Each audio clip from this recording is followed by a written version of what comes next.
Okay, we're going to go ahead and get started. So welcome everybody to today's presentation on the DAT and the OAT. We're going to be talking about the biology and chemistry sections, or otherwise known as the natural sciences section of the DAT, and talking about a little bit how it's constructed, some strategies you can use on the different types of questions on the test. My name is Doug McLemore. I'm a staff advisor and the test prep specialist with the HPA. And I've been doing this now for about 15 years-ish, doing test prep and whatnot. Before that, I was a chemistry professor. So I know the chemistry pretty darn well, hopefully. But hopefully we'll get some insight onto the biology and chemistry sections of the test. So without further ado, let's jump into it. So first off, the structure of the DAT. And the structure of the DAT and the OAT is very similar. By the way, the reason I'm talking about DAT for you OAT people is because this is recorded. I want to make sure that this is on the recording as well. So the structure of the DAT is very similar to the OAT, and the timing is almost exactly the same. So first off, on both tests, you start out with the tutorial. Should you do this optional tutorial when you're on test day, even if you've done like a bunch of practice tests? What do you guys think?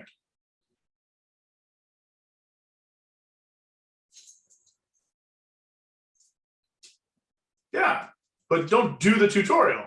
Just start the tutorial. Because you should, at this point, know how the test is going to go. You should be comfortable with the format, comfortable with all the computer stuff in it. But you've got basically 15 minutes to get yourself settled into your routine. So you can like arrange your computer, your workstation, get your chair adjusted, put the mouse and the keyboard and your scratch board where they need to go. You just, take a couple deep breaths, get yourself settled into getting ready for the test.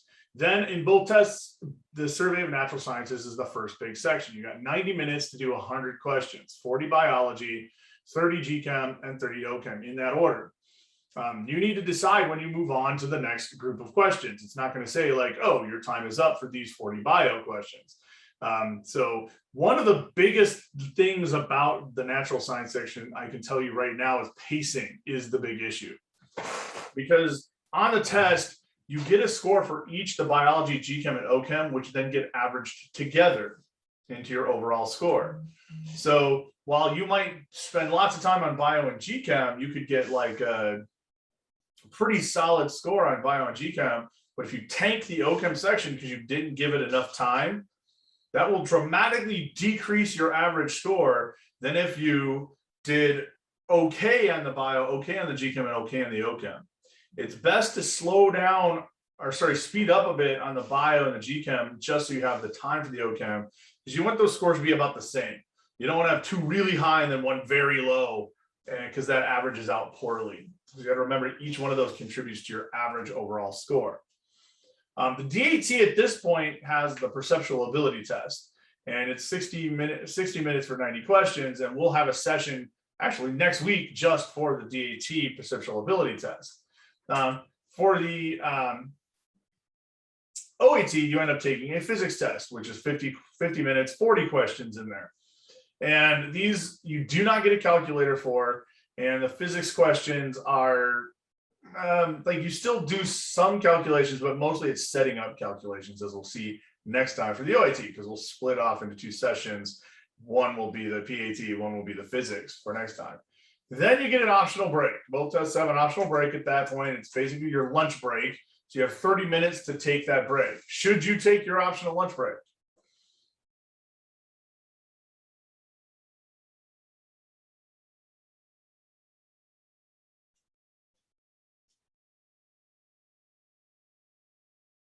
Yes, this is a definite. Seems like a weird question, but some people will actually decide not to. What kind of snacks should you eat at this point? This is a good time to get a snack in you. What kind of snack do you think would be a good thing to eat? I will tell you, don't eat a full meal. That's one big lesson there. I've seen people do that, get stuck in food coma for the rest of the test. What are some good things that you can ingest at that point? Fruits and nuts is good, where you've got some complex carbs, you've got some protein. That honestly is the long and short of it. Protein and complex carbs are going to be your best things there. The fruits kind of got some of that fructose burst in it as well. Fructose is a little bit better than glucose necessarily, so not a lot of like simple carbs, but something to get your energy up and keep your stamina going. The last thing you want to have happen is after that break where you sort of go into a food coma and you're not very aware of things. So that would be bad. Right after, especially because right after one of the more boring sections, which is the reading comp section on both tests. So you're doing reading comprehension, 60 minutes to do 3 passages. That's roughly 20 minutes per passage. And these things are really long passages and they're hard to keep your focus if you're nodding off because of the food that you might have eaten. Then you get the quant, and you do get to use a calculator in the quant section, 45 minutes to do 40 questions, but it's an on-screen calculator. So it really does very little in the way of function. It has very little in the way of functionality, and you should get used to practicing online versions of tests to get used to what that calculator will do for you. But notice it's a little less than a minute a question because you got 45 or about a minute a question, a little bit more than a minute a question. You got 45 minutes to do 40 questions. So you got to be working at a pretty good pace. So there's going to be shortcuts you need to worry about. Then there's the optional survey. Is this optional thing something you need to do or something you don't need to do?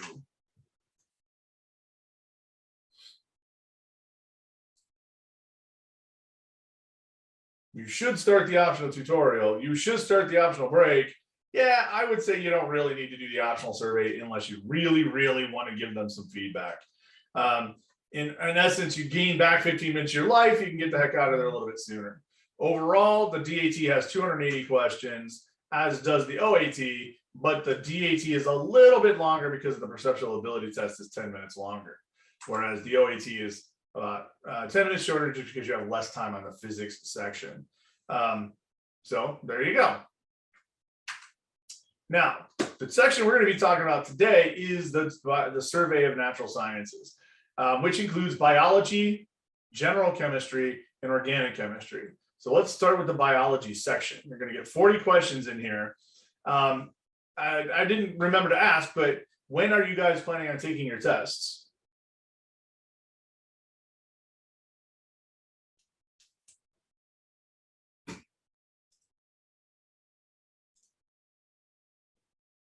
Next summer, like as in 2022?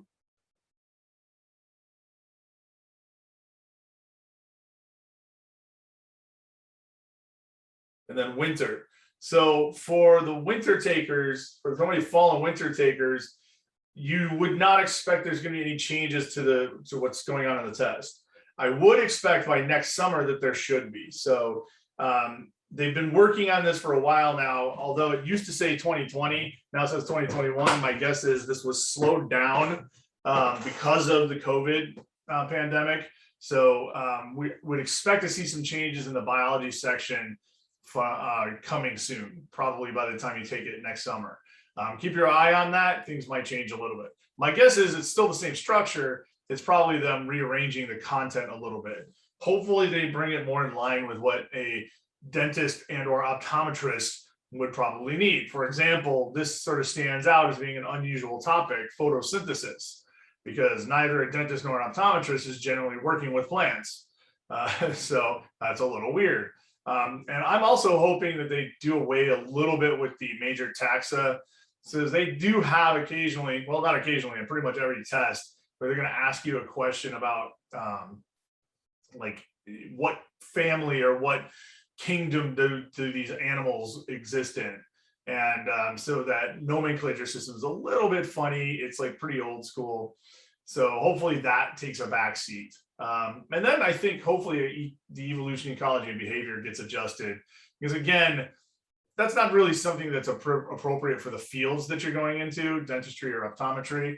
So my understanding is that's probably the places where there's going to be some edits to the content.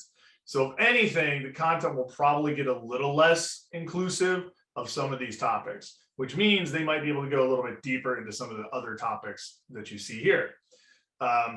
I will say that for the most part, most of what you're going to see is generally fact-based recall. It's different in the GChem and different in the OChem, but you'll see like, well, let's start looking at some examples.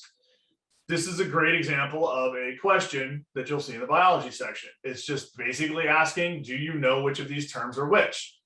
Some tricks of the trade on questions like this is first, get rid of bad answer choices. Are there any answer choices here that just don't make any sense?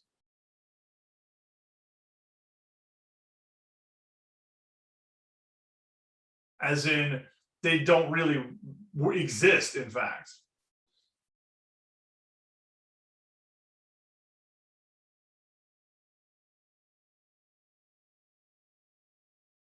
Yeah, heliotrophic, I don't think that's something that's generally seen. I mean, you might recognize autotrophic and chemotrophic and heterotrophic, but holotrophic and heliotropic, neither one of those are part of that group of 4 words that describe organisms. So process of elimination is a really helpful skill to just at least get you started on questions that are term-based. And then from there, you can start picking your answer choices appropriately. But as you can see, it's a lot of just, you got to know the terminology. So when you're studying, I would suggest that for biology especially, flashcards is a good way to go, because there's a lot of just fact recall type questions where, you know, that's going to be the easiest way to get that information into your brain. Like, here's a very similar question, except what's the difference? What makes this question different than the last one?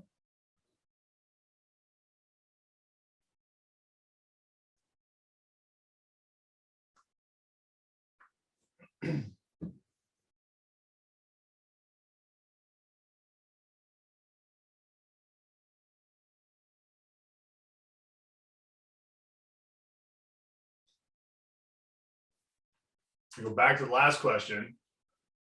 Yeah, this is an exception question. It wants to find out which one of these is not true rather than which one of these is true. And so one of the things that people tend to do wrong is they treat it like it's a normal question. So you get the Golgi complex and go, oh, that, well, actually, Golgi complex that says that has a membrane. So therefore, that is true, except that's not the answer, because you want the one that doesn't have membranes. So you got to go through and do the exception. So my suggestion on an accept question, a least not accept question, I usually refer to those L and E questions, least not accept. And I actually true false the answers. I'll go through and true false the answers. And then, so what I do is I'll pick the false answer. I just find a unique way of approaching the question so that I don't fall into the traps of picking the wrong answer because I picked the first true answer. So whatever it is, whatever way you approach these things, be ready. And you'll see a lot of these accept questions. But again, it's that basic fact recall, like flashcardable content. Then again, this one's like, which of the following chiefly stimulates action in the respiratory center? And it's just giving you different things. Now, this one's a little bit more variety where they're bringing in content from different aspects, like blood versus nerves versus like lungs versus relaxin, these like a hormone. So they're mixing and matching the different terminology. What brings these all together is the fact that it's stimulating the respiratory center. But at the heart of it, I think you can see that most of these questions revolve around fact recall. And that's what you're going to have to do most in the biology section. Again, fact recall, human heart is initiated within blank. Here's another accept question, but now we're talking about hormones. By the way, on the subject of hormones, let me give you a little mnemonic device. What are the hormones produced by the anterior pituitary? Do you know a mnemonic device to remember that?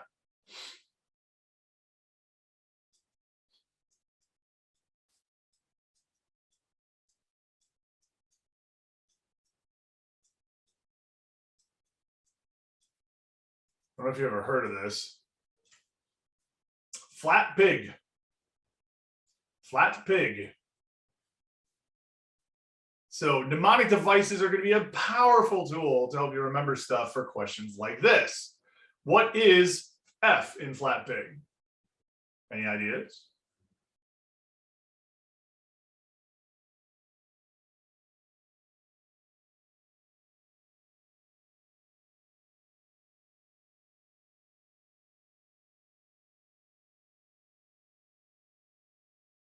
Any answer choices that match that one?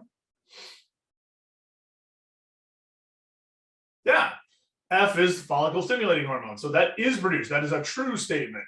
It is produced in the pituitary gland. How about L? What is L in there? It usually is talked about in the same voice as talking about follicle stimulating hormone. It's not FSH, it's luteinizing. Yep, LH, luteinizing hormone. But that's not an answer choice. How about A? What is A produced by the the anterior pituitary gland? I almost gave it away. Yep, it is B. It's adrenocorticotropic hormone. So that's a true statement. How about T? What is T in flat pig?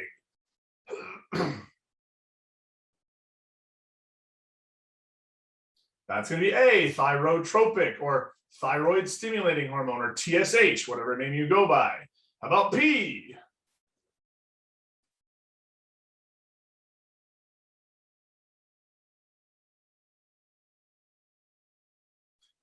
It's associated with lactation.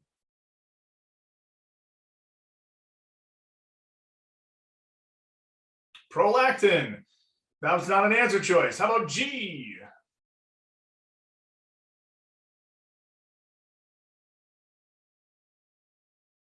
That's growth hormone, GH. So looks like oxytocin is the one that's false, and therefore is the wrong answer or the right answer?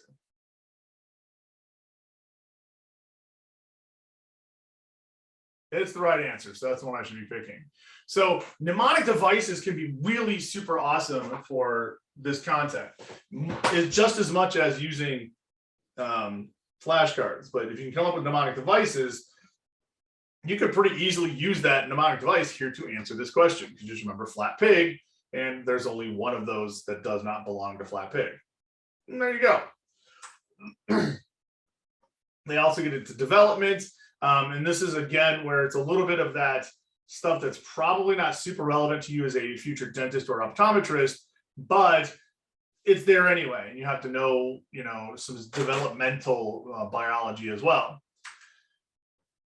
Here's an example of those questions that are looking at the classification names. Like, I don't remember even what a Cnidaria is, or I know Arthropoda, I know Incontinumata, Mollusca, and Annelida, but I just don't know what Cnidaria is. And then I just don't know which one's more primitive, but these questions do exist. So that's one of the things that's kind of unfortunate. Maybe the person who's taking their test in next year won't have to deal with that. Let's hope. Let's knock on wood on that one. You will see questions like this, DNA versus RNA, and like giving you sequences. Let me give you a hint on DNA, RNA questions. Can you eliminate any answer choices quickly because of what you see here, because of what they're looking for, DNA versus RNA?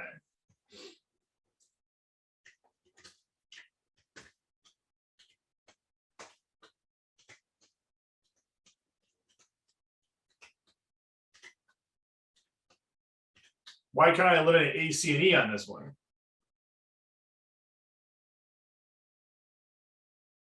B, C, and E on this one.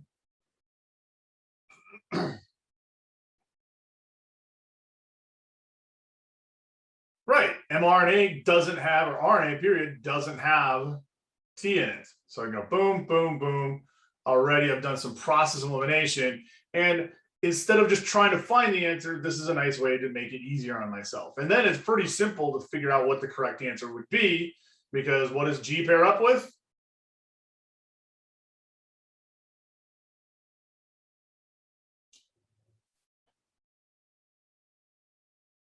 C, so my answer's got to be A.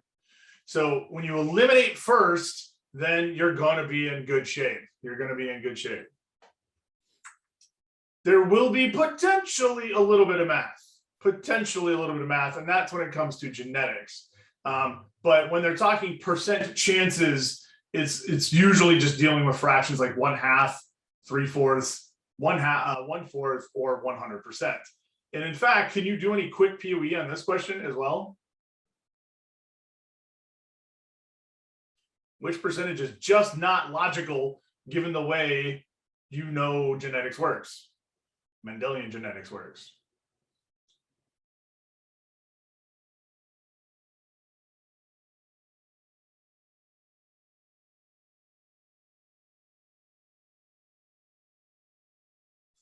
10%, is that ever going to happen to get 10%? Like 1/4, 1/5, or sorry, 1/4 versus 1/10? 1/10, that's not going to happen. So that's a bad answer choice. We know it's got to be 25, 50, 75, 100. Sometimes they have more of those weird percentages, like 1/3, just not a percentage you're going to see in a question like this. And to finish up biology, this is probably going to be on every single test. Answer this question. First off, eliminate bad answer choices. Which two answer choices have nothing to do with germ layers?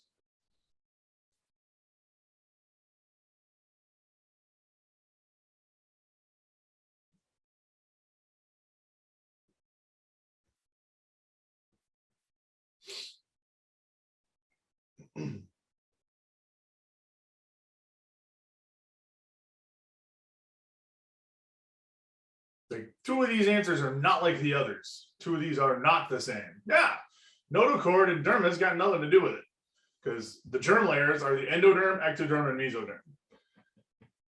But this is probably one of the most non-intuitive answers ever, and that's why I put it on here as an example.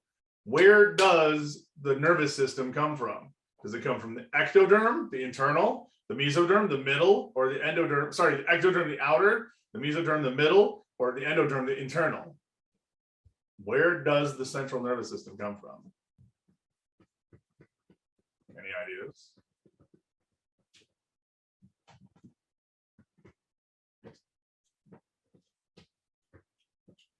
And this is a good example of how the DAT and the OAT will try to mess with you, because they know they'll pick on the really odd stuff.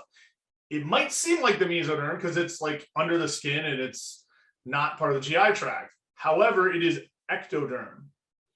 The germ layer that generates the central nervous system is the ectoderm. And this comes from developmental biology, because the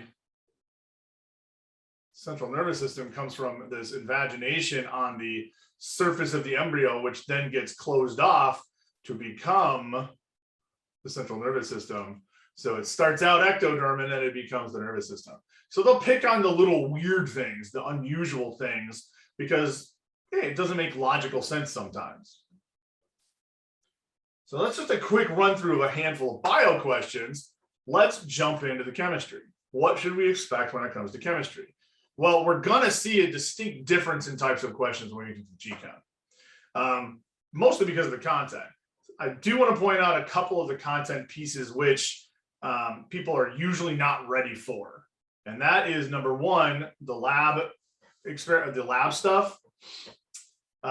You do need to know what a beaker is and what a graduated cylinder is for, what an Erlenmeyer flask is for, a volumetric flask. You do need to know, like, when they're talking about Beer's law, what that's about. You do need to know what a titration is for. Those kinds of questions that you did in lab class, which you probably discounted, she's like, nah, lab sucked, I got an A because my TA was really nice, or whatever it was. Those things are in here. That will be on the test. The other thing is descriptive chemistry, something else that's relegated to your lab class. So colors of metals in solution. Like, what is copper when it's in aqueous solution?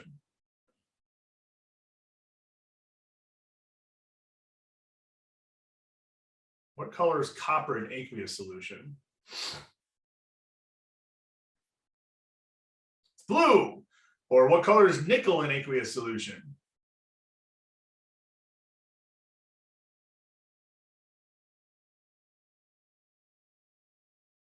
Well, I got you on that one. So that's, again, some little things you need to know, like nickel is blue, or copper is blue, nickel is green, iron is yellow orange, chromium is black, dark purple, manganese is pink. Knowing a handful of those transition metals and what colors they turn in solution, they might expect you to know that. Weirdly enough, the color of some precipitates, like the color of lead iodide precipitate, is a bright yellow. They would want you to know that potentially for a question. So if your materials don't cover that, then you definitely want to dig out your old GChem textbook for that, because your GChem textbook had a descriptive chemistry section. It was usually labeled like transition metal chemistry or something like that. it possibly is a chapter you guys didn't use while in class. So you want to make sure you're familiarized with some of these lab and descriptive chemistry type things. Now, what do the questions start to look like? Well, now there's going to be calculations, but the calculations on here, you don't have a calculator, so they're going to be straightforward. They're going to be simple math. For example, here I've got 49 grams and a molecular weight of 98 grams per mole. Well, just looking at that, can I quickly tell if this is going to be a simple calculation? How many times does 49 go into 98?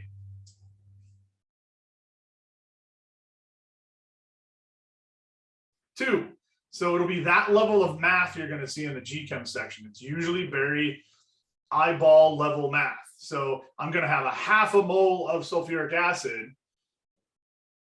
And that's going to be, if I have half a mole of sulfuric acid, I have to figure out from there what else I have. So this is basic stoichiometry questions, but don't be afraid of the math because the math is usually pretty straightforward. It's just going to be simple division, simple multiplication, sometimes addition, subtraction, very rarely. When the calculations get more complicated, this is what the questions start to look like. So do you actually have to do the math in a question like this? Do I actually have to figure out the percentage of nitrogen in the compound? No. All I have to do is figure out how to set up the calculation to know that it's got to be the part out of the whole. So I need to know that I've got to divide 3 by the total mass, which is 3 plus 2.22, to get my answer here, to find my percent nitrogen in the compound. So they do setting up the calculations, you don't have to do it. So when it comes to math in the GChem section, are you doing a lot of hard math? No. Are you doing setting up math or doing simple calculations? Yes.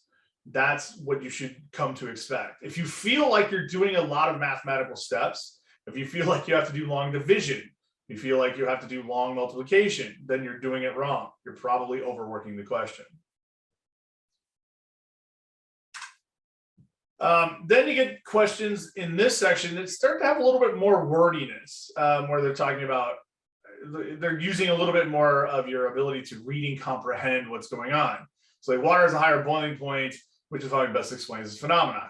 But I'm going to tell you, you should understand this one right off the bat. You should know this one without even process elimination. Can you guys just tell me what the answer is without even looking at the answer choices? Why is water weird? Why is water always weird? Hydrogen bonding. So what's the answer?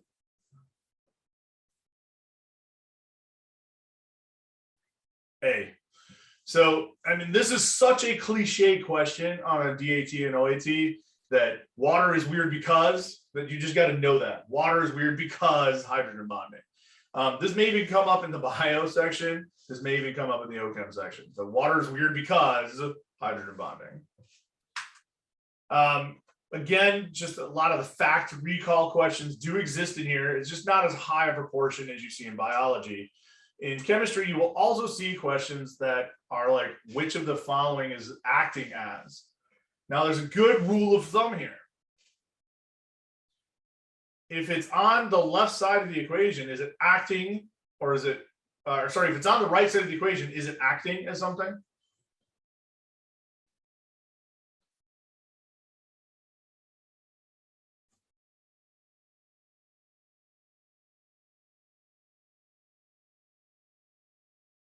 If it's a product, is it acting as something? It can't. It's a product. It does not exist yet.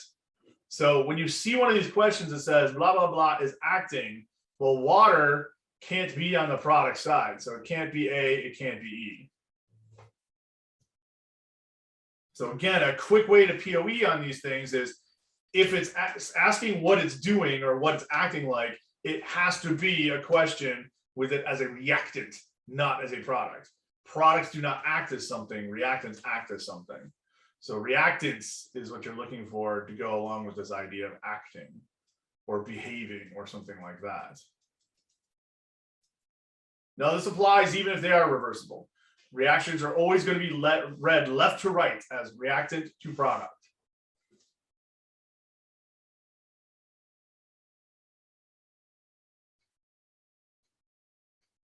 That's a great question, by the way. Then, of course, you get these questions. Again, another math setup. But I did want to point this one out because for some reason, people really struggle with KSP questions. KSP questions are not the hardest thing in the world. You just got to remember how KSP works. So make sure you review solubility.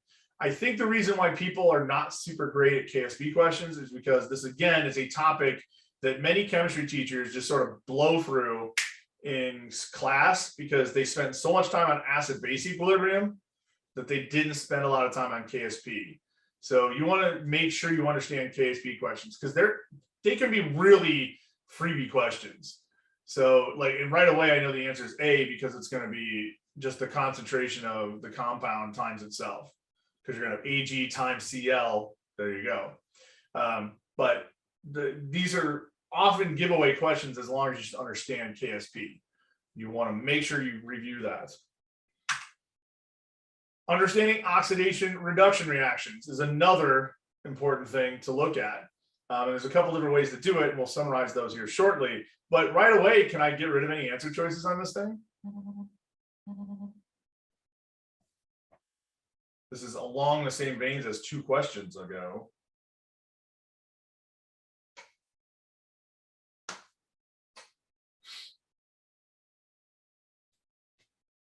Which answers can't be the answer to this question?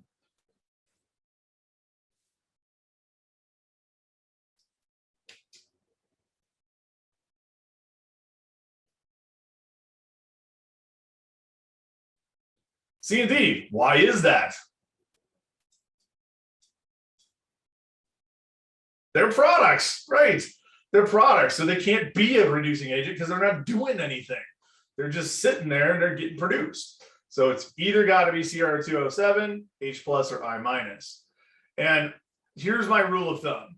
Reducing agents, they're going to be metals, pure metals, or they're going to be compounds, MEHX, most of the time. Metals or mexes. Oxidizing agents are going to be nonmetals, pure nonmetals, or MOX.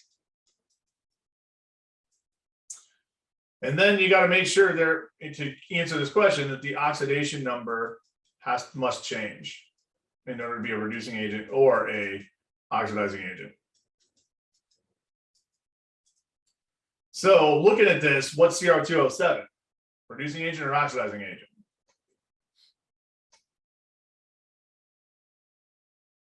It's got metal and a bunch of oxygens.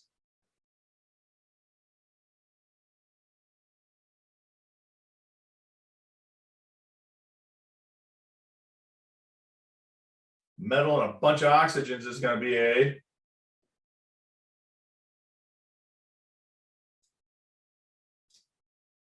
well, I'm asking, what is it? Is it a reducing agent or an oxidizing agent? If it's a metal and a bunch of oxygens, it's a metal with a bunch of oxygens. It's an oxidizing agent. So it's not A because they're asking for the best reducing agent. Then I've got to choose between H plus and I minus, which is none of these things. H plus nor I minus is a pure metal or non-metal. So then I got to look at the oxidation number. So does the oxidation number of H plus change? Or does the oxidation number of I minus change?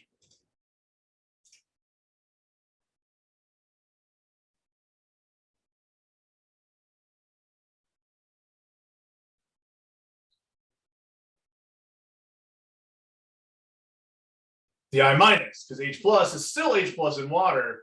So it's got to be the I minus as the reducing agent. So rather than having to assign oxidation numbers all throughout and deciding what's oxidized, what's reduced and stuff like that, this is a much easier approach on these reduction oxidation type questions.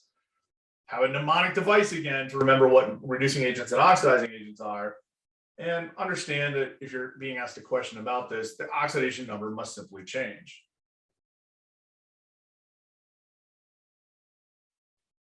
All right. Let's see. Moving on to balancing nuclear equations. You must also be able to do that. But what they usually do is they just give you this kind of a thing. And this is simple math again. Just remember, law of conservation of matter. 13 has to equal 0 plus what? 13 has to equal 0 plus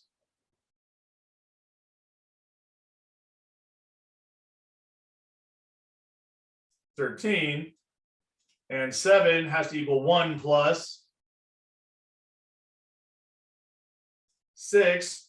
So really straightforward question. What's my answer?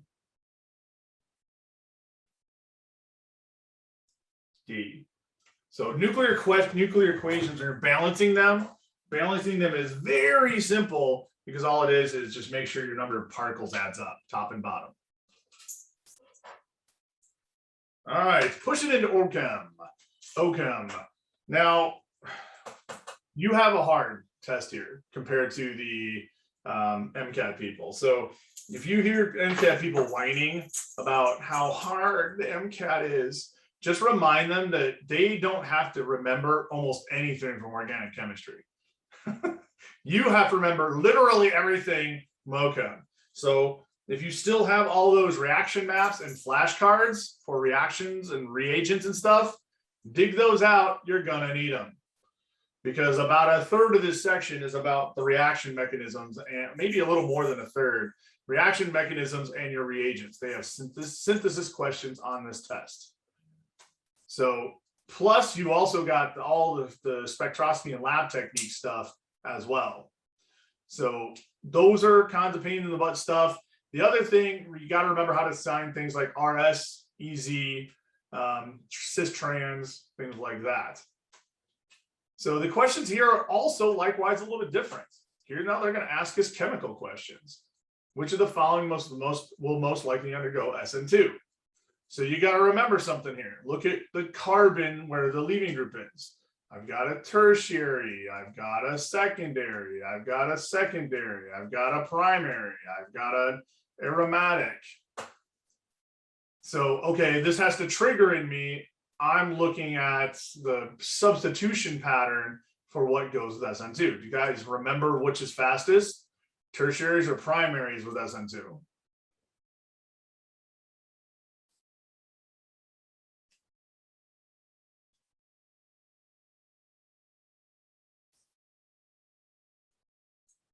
Been a long time, huh? Not your favorite class?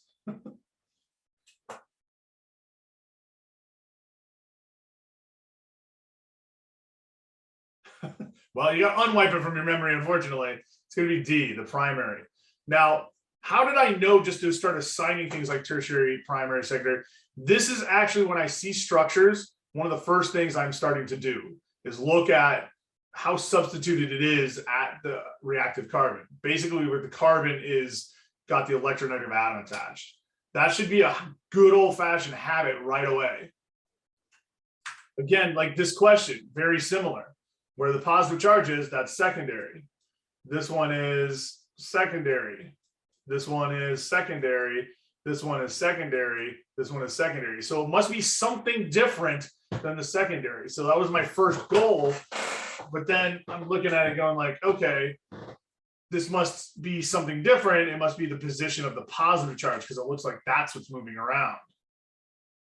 So then I got to think the mechanism, and my mechanism here is electrophilic addition.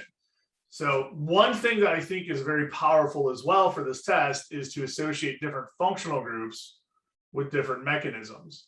So like if you see a double bond or a triple bond, you know it's got to be electrophilic addition.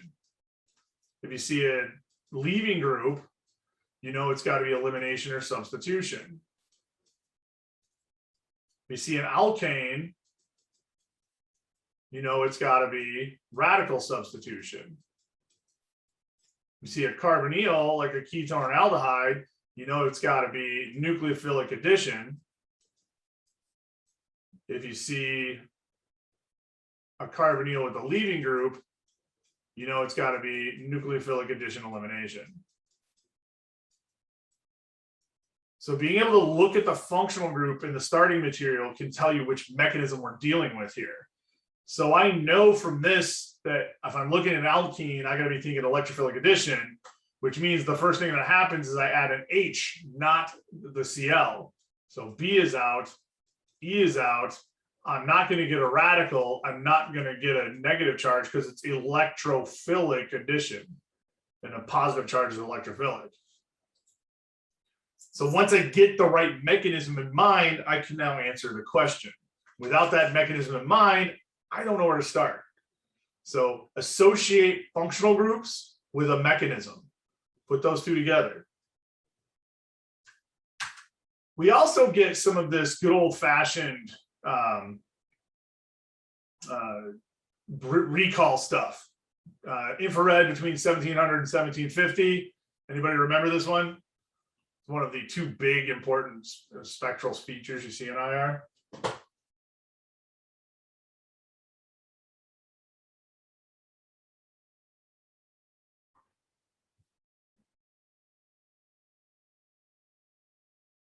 Nope, again, wiped it from memory. This is carbonyl. So you're back to some good old-fashioned fact recall in the OChem as well. So it's all right. You haven't started studying for it yet. That's fine if you don't remember right now. So then we start getting into like what is resonance and looking at resonance forms, knowing rules about resonance. And in general, I can tell you a shortcut for resonance. Fewer charges is better. What answer can I get rid of there if I know fewer charges is better?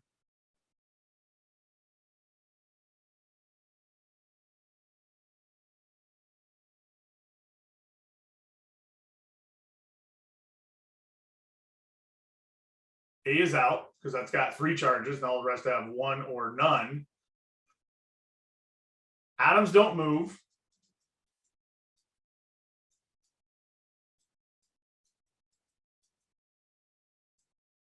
So what answers can I get rid of to say that atoms don't move?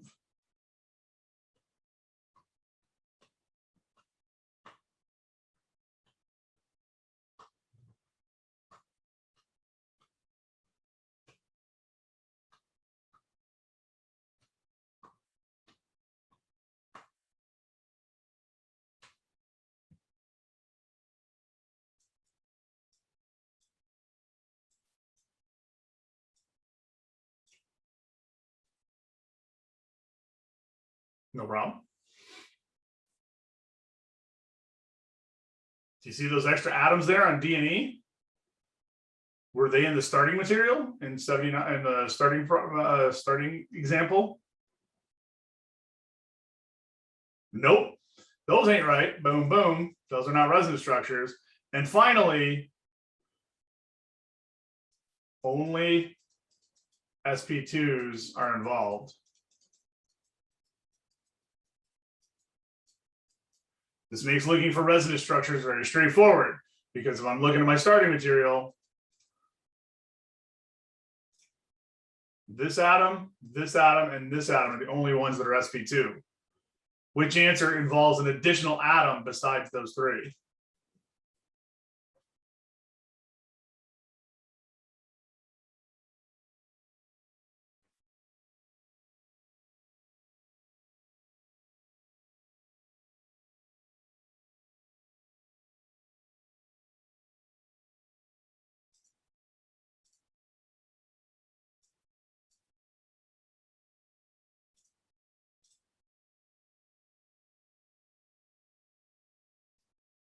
You see it? Answer choice C threw a double bond onto an atom that isn't sp2. So that guy's out, must be B. So what it sounds like is we need to do some review of what these different terms mean, but there are easier ways to do this than the way you learned this in your class. For organic chemistry, if you still struggle a little bit with organic chemistry, I will suggest to you a good supplemental book or set of books. I want you to look for the Organic Chemistry as a Foreign Language book. It really does walk you through a lot of these basics that you need to know for the DAT and the OAT. So it's called Organic Chemistry as a Foreign Language. There's 2 books, one for first semester, one for second semester OChem, which covers the whole span of what you need for this test. So if you're really struggling with that and remembering those details, that's a great place to get back into fighting shape. Then finally, once you get towards the And now you're going to start seeing, like about the last 10 problems, you're going to get synthesis questions, which means you need to remember those reagents. So like, which of the following can be used in the following conversion? So I got to know what's going on. So I'm seeing here oxidation. So I got to pick the oxidizing agent. Or here they're going to say what's acidic, because that's where a reaction is going to occur. Or which is aromatic. They're giving you a two-step synthesis. Lithium aluminum hydride with water and HBr. So the more synthetic heavy questions start ending up here. And this is where we get into trouble. If you get to these last 10 questions with limited time, are you going to be able to answer those questions as well?